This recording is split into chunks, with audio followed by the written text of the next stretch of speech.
What's going on, guys? Welcome to this week's video. I'm Steve. Today, we're taking the 1JZ Foxbody back to the dyno. So, the last time that we got this thing dynoed, it didn't really go exactly how I had hoped.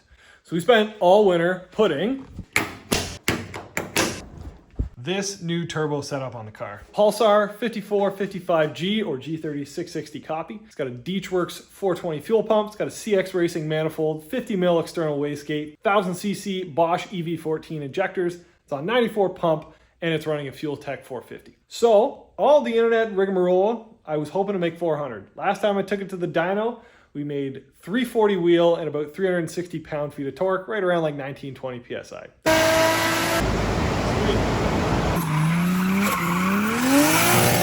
So since then, we flew up a buddy of ours, Jason King, who is an absolute Rain Man when it comes to tuning and calibrating ECUs. We had some issues with this that he uncovered after the fact. First of all, my VVTi was not working whatsoever. And there was a couple other things, injector calibration and acceleration pulse and enrichment. Those things just weren't 100% dialed in. So we spent the time with Jason, did some street tuning, and he has completely changed the intake VVTi map. He's touched ignition all the way across the ignition map on it. So brought it way up, made it a little bit more aggressive. He's also messed around with idle control, drivability things, and now we're close to about 23 PSI. So the only right thing to do before the season is totally over and it starts snowing outside is to throw this thing on a dyno and see how much power it's gonna make. And more importantly, see what that curve looks like. I came away from the first dyno with a couple drivability issues. Wasn't the happiest, running super fat when it was just kind of idling around. And to be honest with you, it wasn't building a ton of boost until about $4,000. Now with that VVTi cam changed around as well as some of the ignition when you're out of boost or building up to boost, night and day difference.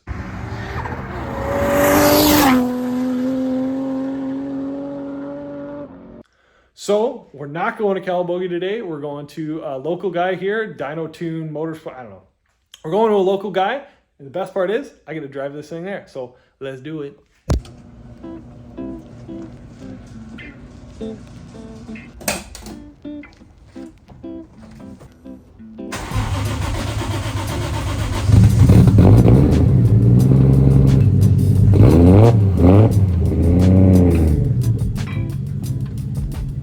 Might sound stupid, but this car scares me way more on the street.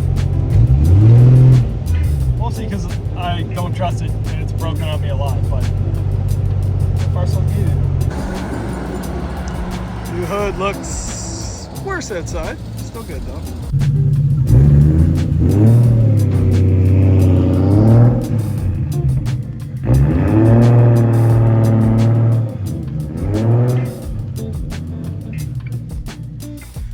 Another low reading dyno from one low reading dyno, but I'd rather have them low than high for sure. So the whole reason I'm here at Dyno Tune Racing is morbid curiosity. The majority of the tuning was done by Rhett at BR, and then the last of the tuning and calibration was done by Jason. We feel now that we're at a safe power point, we just don't necessarily know what that is. Feels like it drives better, it feels faster, and it's certainly much happier through the rev range. So we are just here to lay down some baseline dynos, zero tuning, 3 poles, 250 bucks, that's it. So we're here at Dyno Tune Racing. We're on a Mustang dyno. According to Reza, this thing is a low reading dyno. Now, he's more of a 4G63 guy. We're not doing actually any tuning here. We're doing 3 baselines. Want to see the curves, want to data log them, want to make sure everything's good. Just see what those changes we made are actually going to translate to dyno graph wise. Some bad units here. Like an Evo on 4 Mickey Thompsons. That's pretty gnarly. Number 1, let's go!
Well,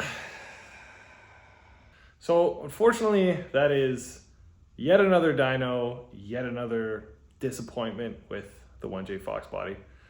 Trying not to focus too much on the numbers because this was not like a go there to make maximum power thing. This was we got it tuned, we got it street tuned and touched up by Jason. So this was just an opportunity to find somebody local here in Toronto, lay down some baseline runs and data log them. You can mess around on the street and whatever, but it does not replicate a dyno. So we got our data logs out of this, which is a win. We checked everything, all the changes that Jason made. He was able to change a few things to make them a little bit better, but he was super happy with everything. And we got the opportunity to drive our cars to a local dyno guy and just see if this might be somebody that we want to work with in the future. Another positive to take away from the dyno session is when we compare the dyno charts to what we had at Brett's to what we have now. We have been able to ramp in the boost sooner, smoother, and hit peak boost roughly before 4,000 RPM. Previously, when we left Brett, we're looking at like post 4,000 RPM for this thing to hit. So all of the drivability, all of that boost ramp in stuff has gone really well with Jason. So again, this is another reason to call this not a complete failure, somewhat of a success. Things that definitely could have gone better is it kind of sucks when you get into chasing these numbers. I know it doesn't really matter. There's no possible way, at least in my mind, that this car has lost like 50 wheel horsepower since it was dynoed at Brett's like a few months ago. It's not burning oil, it's not smoking, there's no blow by, there's no nothing like that. It's a very healthy 1J. I think the difference just comes down to dyno to dyno.